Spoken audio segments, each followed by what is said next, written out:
குரு வணக்கம். குருவாழ்க. குருவே சரணம்.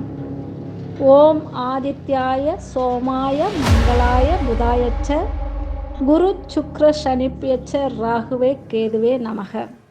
இப்போது நாம் பார்க்க இருக்கும் பதிவானது, உங்கள் வாழ்க்கையில் தாம்பத்தியம் எப்படி அமையும்?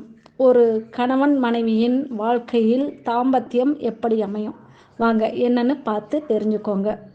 தாம்பத்திய வாழ்க்கை, குழந்தை பேறு, தாம்பத்திய சுகம் உள்ளிட்டவை எப்படி இருக்கும் என்பதை திருமணத்தின் போது ஒருவரின் ஜாதகத்தில் இருக்கும் காம திரிகோணம் இடத்தை பொறுத்து கணிப்பதுண்டு. அவர்களின் ஜாதகத்தை பொறுத்து தம்பதிகளின் திருமணம், தாம்பத்திய வாழ்க்கை, குழந்தை பேறு, அந்யோன்யம் எப்படி இருக்கும் என்பதை கணிக்க முடியும். ஒவ்வொருவரின் வாழ்வில் திருமணம் மிக மிக முக்கியமான ஒரு பகுதியாகும்.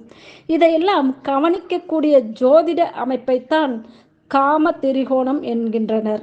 அது எப்படி அமைந்திருந்தால் அவர்களின் திருமண வாழ்வு எப்படி இருக்கும் என்பதை இங்கு நாம் பார்ப்போம். ஒருவரின் ஜாதகத்தை வைத்து அவனுக்கு எந்தவித பிரச்சனையோ அதற்கான தீர்வை ஜோதிடர்கள் கிரகநிலை, ஜாதக அமைப்பை பொறுத்து சொல்வதுண்டு. அந்த ஜாதக அமைப்பு அவரின் தாம்பத்தியம் எப்படி அமையும் என்பதை விளக்கக்கூடியதாக இருக்கும். சில கிரகங்களும் அவை அமைந்துள்ள இடமும் முக்கியத்துவமாக பார்க்கப்படுகிறது. இந்த காம திரிகோண பாவகங்கள் என்னென்னு நம்ம இப்போ பார்த்துக்கலாம். காம திரிகோணம் என்பது 3, 7, 11 ஆகிய பாவகங்கள் இதை குறிப்பிடப்படுகின்றது. இந்த 3ஆம் இடம் என்பது இளைய சகோதரர், தைரியஸ்தானம், குழந்தை பாக்கியம் என குறிப்பிடப்படுகிறது. 7ஆம் இடம் மனைவி, தாம்பத்திய ஸ்தானம். 11ஆம் இடம் ஆசை, இச்சை, மூத்த சகோதரர், லாபஸ்தானமாகவும் இது குறிப்பிடப்படுகிறது.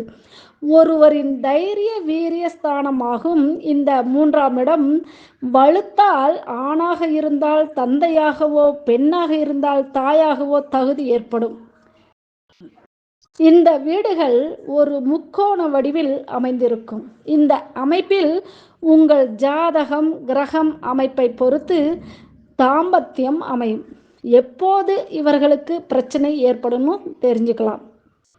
இந்த 3 அமைப்புகளும் அதற்கான கிரகங்கள் வலுவாக இருப்பது மிக நல்லது. 3ஆம் பதி சூரியனுடன் நெருக்கமாக இருந்தால் பாதிப்பு ஏற்படும் இவர்களுக்கு. இதனால் இல்லற சுகம் இல்லாமல் குழந்தை பாக்கியம் ஏற்பட வாய்ப்பு இல்லாமல் போகலாம். அடுத்து காம திரிகோணம் பார்ப்பது அவசியமான தெரிஞ்சுக்கலாம்.